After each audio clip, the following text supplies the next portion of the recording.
What is going on today, guys? Welcome back to another video. We have got Michael's dually inside and the battery is about to die. Why? Always with the battery. My goodness, I thought I just swapped you out. Take two. Anyway, we have Michael's dually in the shop. That is what we are going to be working on today. I'm pretty excited. I feel like this is a video that is going to help a lot of you guys out.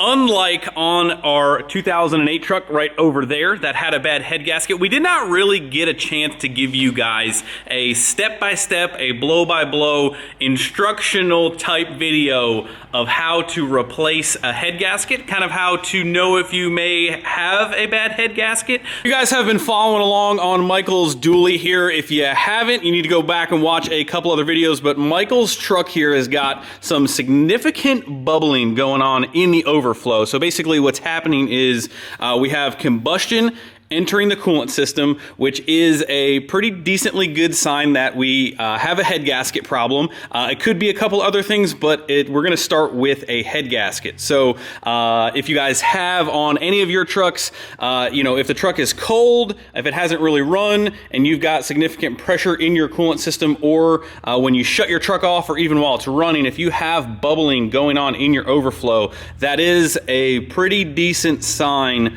of a head gasket, either maybe starting. It could be, the possibilities are endless, but a lot of bubbling in your overflow is combustion in your coolant. So anyway, hopefully that helps maybe diagnose some issues if you guys are having on. But first step, get a coolant pan, drain your coolant. So anyway, we're gonna try and go step by step, a little bit more instructional-ish on this video to help you guys out. What we have done for Michael's truck is we had a spare cylinder head that we have already taken and gotten magnafluxed. We've gotten it checked for cracks, and we've gotten it resurfaced. I would consider that probably the bare minimum of what I would recommend you doing if you're going to pull your cylinder head off and get a new head gasket. You got to make sure that your cylinder head is not warped, it's not cracked. Obviously, best case scenario, you'd call up your boys at Freedom Racing Engines and get one of their stage 1 or stage 2 heads.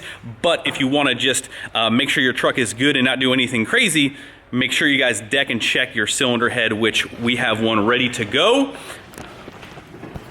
Michael's wheeling and dealing the roll card action. So we're just gonna start ripping and tearing. So first step up, drain your coolant. What's second step? Start taking things apart. Valve cover. Valve cover. Sorry, we forgot the real first step. First step is shut the door and turn on the air conditioning, because it is hot today here in Kentucky.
Okay, so we kind of sped through the teardown just a little bit. You guys have seen us tear down things over and over and over again. Obviously, all of the top end stuff has to come apart, starting with getting the intake out, getting yourself a little bit of room. The belt's got to come off, the intake horn, intake grid heater, just a lot of the miscellaneous stuff around the engine. And then you're going to go start in with your valve cover, get your valve cover off, your rocker box off. The fuel system obviously has to come apart, just makes it a little bit easier getting the cylinder head off, all of your valve train, your push rods, and then ultimately down to your head studs, which bolt the head on. So we have got everything completely torn down.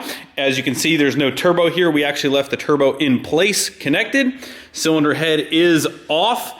The ruling on the field is still under review at this very second. When Michael put this together, it did have fire rings? O-rings? Fire rings? We did, what's that? Fire rings. We did find a fire ring that was broke right here on cylinder number 5. So Michael's still checking everything out as far as that goes, but we kind of knocked out the cylinder head removal really, really quickly. So just to show you guys inside here just a little bit, the turbo and the manifold, all you have to do is take the bolts out from the top and the bottom and just kind of let it hang there. The exhaust kind of resting right here kind of supports that. Rest of the fuel system can stay over there. That in a, I guess, a perfect world scenario, if you're not going to change the manifold and the turbo, they can just stay put. That saves you a little bit of time from disconnecting all of the intercooler piping, the exhaust, all that stuff. So from here on out, we're going to start explaining a couple little things as we kind of take a look at everything, clean everything up. And this is where we're going to show you guys exactly how to go back together properly, what we're going to do here. Removal is just that. It's really nuts, bolts, remove everything. Nothing too crazy to show you guys. Obviously, if you are doing this for the first time, couple of things to note is the return off the back of the cylinder head. Would you say that was 19? Yep. 19 millimeter in the back, the banjo bolt. If you go to pull the head off and you see some resistance, that has to come off. That's actually threaded right here, right back here. So that might be something that you're going to notice. Other than that, I think that is pretty much the only thing that kind of sneaks up on you, hides on you. Other than that, nuts and bolts. Take your time. Removal's the easy part. Getting everything cleaned up and ready to go back in is always the time-consuming part.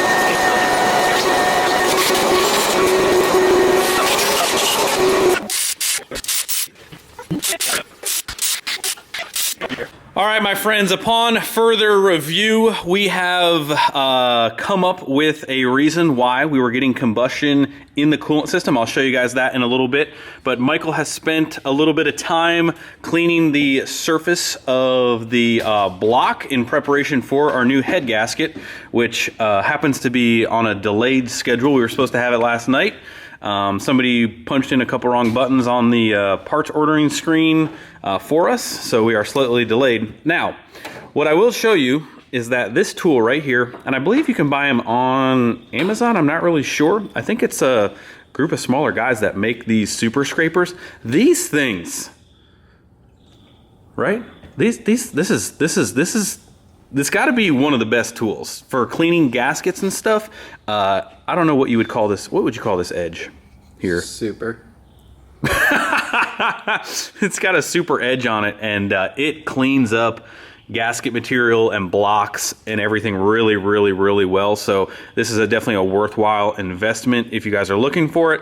So I got a little bit more cleanup to do. Again, this will significantly help you. Michael actually put together this 6.7 engine not all that long ago, so it's not really like an old 200,000-300,000 mile engine where it needed a ton of cleanup. It's already pretty much cleaned up. This is a big help on that. We do have a little bit of more work to do. We need a little bit. Okay. Wow. It's still early. It's still early. We're not going to cut that out. We have a little bit of work left to do, swapping some things over from the old cylinder head to our new one.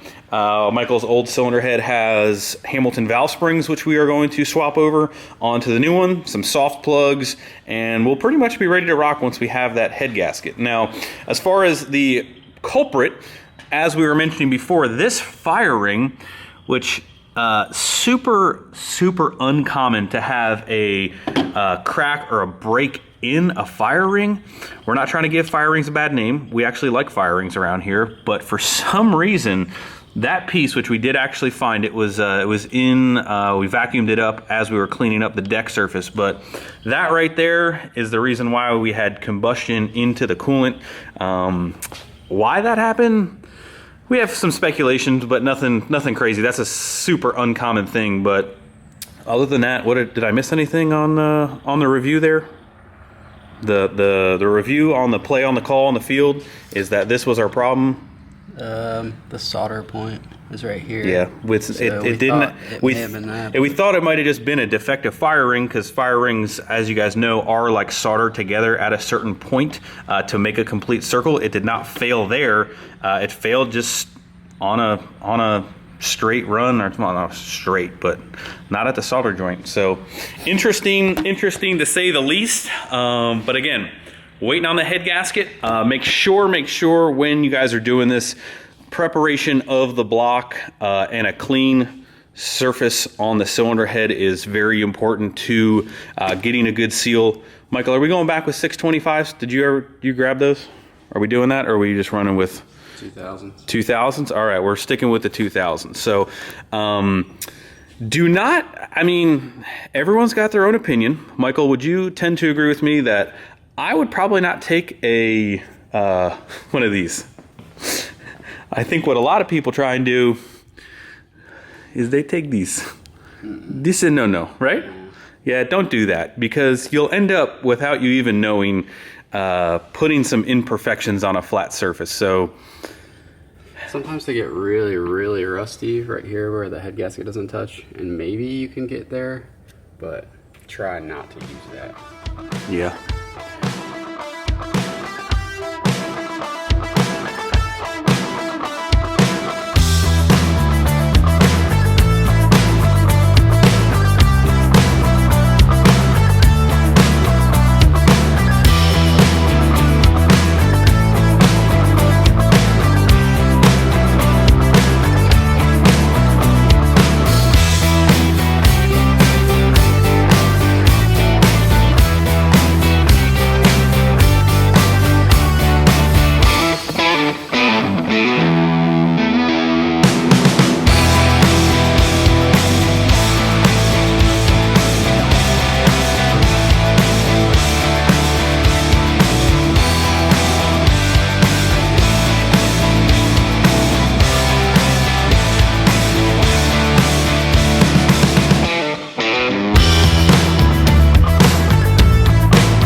All right, so got the head set on here. Just one quick tip on installing the cylinder head. If you guys noticed what we did, if you get the head hovering over the block right before you set it down, obviously there's an alignment dowel, I believe up here, and then one in the back. You want that to try and sit on there perfectly. So what will help you tremendously when you're hovering it down, as you can see, the chain is diagonal, so the head wants to kind of cock and tilt. What will happen if you put some head studs in the holes and thread them down into the block? We only put two, but even one in the back. When it starts coming down, it will have no other option but to come right down on the dowel. So that should help instead of trying to slide it around and mess up the surface on your cylinder head. So from here on out, cleanliness is key. Obviously make sure that the surface of the head and the block were clean. Put your head gasket down. Go ahead and set the cylinder head on there, and we are now ready for head stud installation. So what we've got is some ARP lube. We've got just a tiny bit of lube on the actual thread going into the block. We've got the threads on the top of the stud lubed up.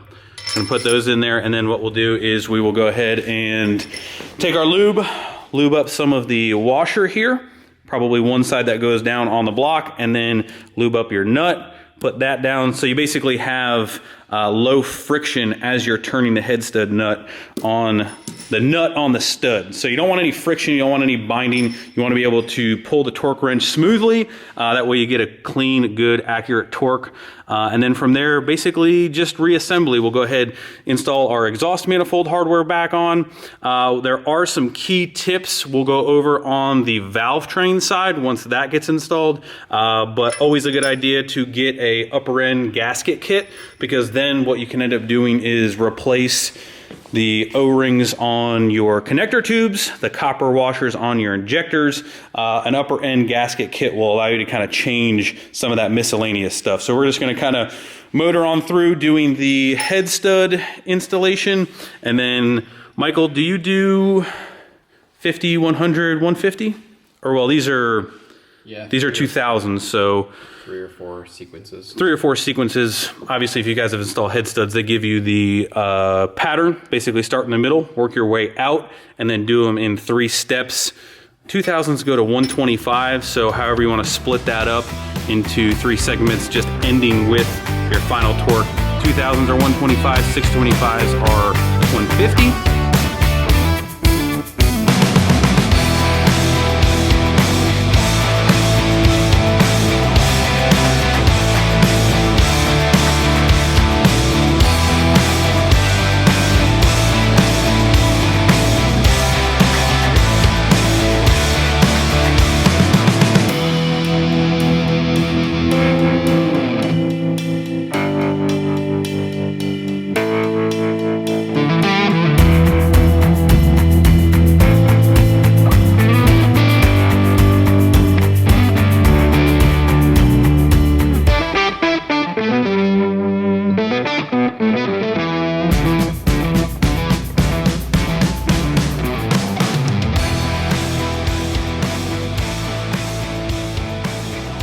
All right, fast forward a little bit of time here. We are all back together, all set, ready to go, pretty much ready to fire this thing up. We're gonna put some coolant in it, but I wanna go over a last couple little details. As you can see, we upgraded. We did a little factory plus upgrade here to a 24 valve VP style intake horn. The common rail factory ones are pretty neck down. We had to substitute a little out of place boot here. But anyway, that's not really important. But what I did forget, where did the chase bolt go? I forgot. Do we put that away? Also, when you are cleaning the surface of the cylinder head, you want to make sure that you really clean out the threads of the block. Real cheap, easy way is to take a factory head stud and kind of cut 2 grooves in it. Just chase the threads all the way down, you know, spray some brake clean. What we have here in the shop is our shop vac, and then we have some plastic hose that we go down in there, suck out all that crap as we're spraying brake clean in it. So make sure you clean out the threads. And then obviously, like I said, cleanliness is key. 2 other details that I think will help you guys tremendously and to take note of if you're going to do a head gasket job. So we talked about the connector tubes and the injectors and the collars and everything you can see right here. Very important to follow the torque specs of that. If you have an O-ring or something not seated properly or something not torqued properly, it can give you starting issues, some other miscellaneous issues. So make sure Michael's actually got it written over here right on his roll cart right here. So it's a process of going back and forth, seating them. So, you know, 44 inch-pounds on the injector, go to the crossover tube nut, come back to here, and then final torque right here.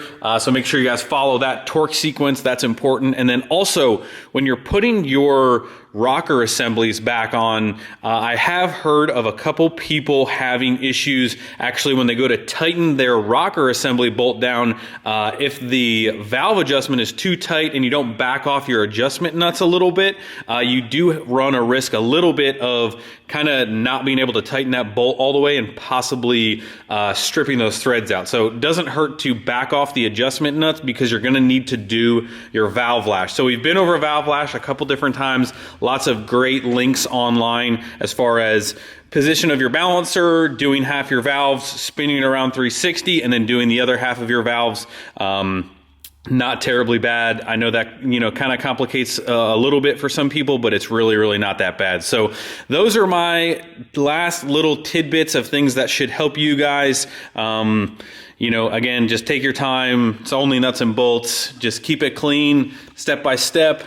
You know, obviously I think without goes without saying, but the table right here, laying everything out that you take off and making sure it all goes back on is key. But we are pretty much ready to fire this thing up, let it run for a little bit, make sure everything is good. Never mind, I lied. One last tidbit, and it's just kind of something that might go without saying for some people, but what Michael and I like to do also is when you're gonna change a head gasket and you go ahead and pull the cylinder head off there, and then also when you're cleaning the surface of the deck, you wanna be able to make sure you're gonna run a vacuum to try and keep that stuff out of all the coolant passages, but Michael was actually just checking his oil and I was like, oh crap, I forgot to always mention, like, it's always a good idea to change your oil after you do a head gasket, because when you take the cylinder head off, a little bit of coolant does run down inside there a little bit. You can't catch it all, so just make sure you put fresh oil in it, never hurts, and that will be the last thing before we fire this baby up.